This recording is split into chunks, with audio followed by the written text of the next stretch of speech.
That's probably a little bit heavy, but that's okay.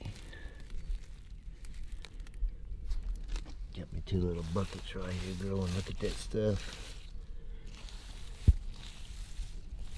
I want to learn as much as I can about Kentucky bluegrass. Man, it's such a cool looking turf. Hey there, it's Pete with GCI Turf. Hope you're having a great day, and let's take a walk around the yard. I got some things I want to show you. Now, I've known this day was going to come at some point, okay? So we moved in about 6 or 7 years ago. What you see here, there was nothing, none of this was here. All this was completely wide open. The actual yard I had was just blah, crap is what it was. Dallas grass, orchard grass, lots of orchard grass. As a matter of fact, we treat the guy's yard across the street, my company, and he has a lot of orchard grass mixed in, and there actually may be a little bit in the neighbors. I swear up and down, I believe this was probably a farm, and they probably raised orchard grass or orchard hay or whatever. I think it's a lot of that orchard in our neighborhood, so I think that may be the case. It used to be an orchard farm where they raised the grass for horses and stuff like that. So but anyway, I killed it all off, started over. I put all this landscape in, everything you see, everything around it, all this back here. I had a few little bushes in the front. I had 2 arborvitae up there. I did keep those. None of this was here, pergola, none of that. That old stamped concrete patio, you know, just kind of come with the house, and I think it came out to about right here. Matter of fact, it didn't even come out that far. It come out to maybe about 10 foot off of the steps, and kind of wrapped around like so. Of course, I built all this. Well, I had a couple of buddies from church did most of the work on the pergola. I designed it the way I wanted it, with these 3 little miniature solo pergola, whatever you want to call it. I just wanted something different. That's why I put those here. And then the columns and the rock and all. Me and my kids have done all this work ourselves, and I've got pictures of all that. I'm gonna do a video just on like before and after for my property to show you. We put the retaining wall in, but I knew this day was coming sooner or later, okay? I already knew it. I'd already prepared myself for it years ago, that I was gonna have to do something kind of drastic and kind of major, okay? So here's kind of what's going on. These are cryptomeria. I think they're, I think the technical name's Cryptomeria japonica or something. And you can see, look what's happening here. Look how they're coming out. They're infiltrating my turf. I guess that'd be a good word. They're kind of coming out. And I noticed last summer, especially after I put the irrigation in, this spot right here was beginning to stay wetter and wetter and wetter. And what's happening is the shade off of this tree during the day and during the late evening is not allowing that ground to dry up. And something else I also noticed is that turf right here is beginning to thin out late summer. It's never, ever, ever done that. And of course the reason is that tree used to be smaller. It used to be back that way a little bit, and now that it's growing and coming out, it's creating a different little microclimate right here. So, you know, I'm a picky dude with my yard. I cannot, I almost like I don't like anything less than perfect. That's just with my yard. I'm just like that. It's my hobby. It's my joy. It's my stress relief. It's all those cool things. And so I want it just right. So I knew that these trees would grow up at some point. You know, it is what it is. They're spaced apart. I'd have to get a measure, tape measure. I'm pretty sure they're 18 inches on center. 18 inches. I'm pretty sure they're 18 feet on center, meaning from the center of this tree straight over to the center of that one, it's 18 feet. The reason I'd have to get a tape measure and measure is for some reason 21 wants to come in my mind as well. I'm pretty sure it's 18 feet. Somewhere between 18 and 21. And that's plenty of, you can see that's plenty of room for them to grow. I mean, these trees have a lot more growth left in them, okay? That all this is going to fill in eventually just at some point. But one thing I didn't want to do when I planted them was I didn't want to make my yard smaller to compensate for that growth. I would wait until the tree grows, then compensate for it. So that's where I'm at right now. That's the big decision I had to make. Is do I do it this year? Do I do it next year or 2 years from now or what? All right, so there was one thing that made me actually decide that, hey, I'm going to do it this year. And that was last fall.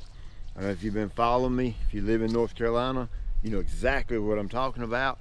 We had 2 hurricanes come through in a short amount of time and just dumped copious amounts of water on us. Lots of water. Brought in some army worms. My yard got infested with army worms. It looked really bad.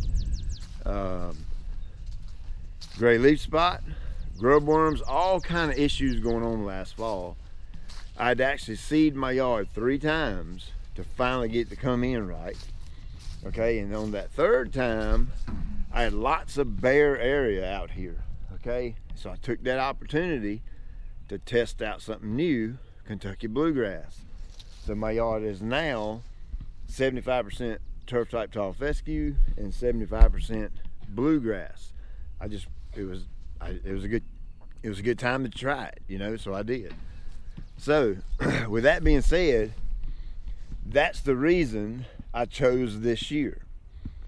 Is I don't know that I want this bluegrass in my yard moving forward. So I was going to test it for 1 year to see if I like it. And then once I do my thing I do this fall, then I'll know if I want to put bluegrass back in the yard again. Now there's one other little small reason that I'm going to take this on in the fall of 2019 is if you've been watching me, for about 5 years I didn't have no irrigation, and I kept my fescue nice and green and healthy no matter how hot and how dry it got. That's just kind of the way my lawn care program is designed around heat stress. But I was fortunate enough to be able to put irrigation in. So now I've got 12 zones of irrigation throughout here. And of course, watering isn't a problem. I've got a nice well back there that has plenty of water and all that kind of thing. Well, in the process of putting that in, you have to dig your trenches, lay your line, you backfill them, tamp them in, backfill them, tamp them in, and you never get it just right, okay? I've always found it funny that every time you dig a hole with the dirt and you go to put the dirt back in it, it never comes back out right. You know what I mean? Because of the compaction and all that kind of thing. So, the point I'm getting at is when I mow my yard, there's 6 or 8 or 10 places in the yard that have a little bump. And of course, I've done everything I can do to try to get those back perfectly butter smooth. Okay, that's me as a personal preference. You don't have to have a perfect bowling alley type yard. You don't have to have that, but me personally, that's what I want, because I just want it. I don't have any other reason other than I just want it. So I need to get those filled back in, and with the hurricane situation, the adding the bluegrass situation, I've got to fix these areas like this situation. All that has led up to a renovation. So I know a lot of you gonna say, man, you freaking crazy, dude. Why in the world are you renovating that yard? Well, you gotta look at it like this. Okay, I'm in a little bit different situation. meaning I own a lawn care company. I've got all the equipment in the world. I could take my spare grass seed I have and do it. It honestly boils down to nothing but me using my time and my labor personally to do it. So it's not a big deal for me, whereas you know, a DIY homeowner, that may be a humongous undertaking, but for me it's not that big of a deal, just because I've done it a million times and I'm equipped to do it. So I've got a piece of equipment at the shop. It's a very unique piece of equipment, and I'm gonna take a trip up to Mishawaka, Indiana pretty soon. I'm going to get trained on this piece of equipment, and one of the things that makes it pretty unique is it has a feature, an add-on, a laser grading system. So I can actually laser grade my yard and get it perfectly flat within 1/8 of an inch.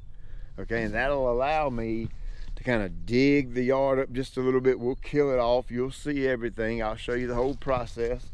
We'll kill it off and then remove the dead stuff, till it up a little bit, work the ground some. Probably going to bring in some new compost, put a coating of compost over the entire yard, and then I'll take this laser grading system, and man, we'll get this thing butter smooth. Okay, and that will allow me to fill in all these little imperfections and little humps and bumps. And along with that, over there at the driveway, you don't ever see it, but I've actually got a couple of low spots over there that kind of hold water. I need to fix that drainage issue, the whole 9 yards.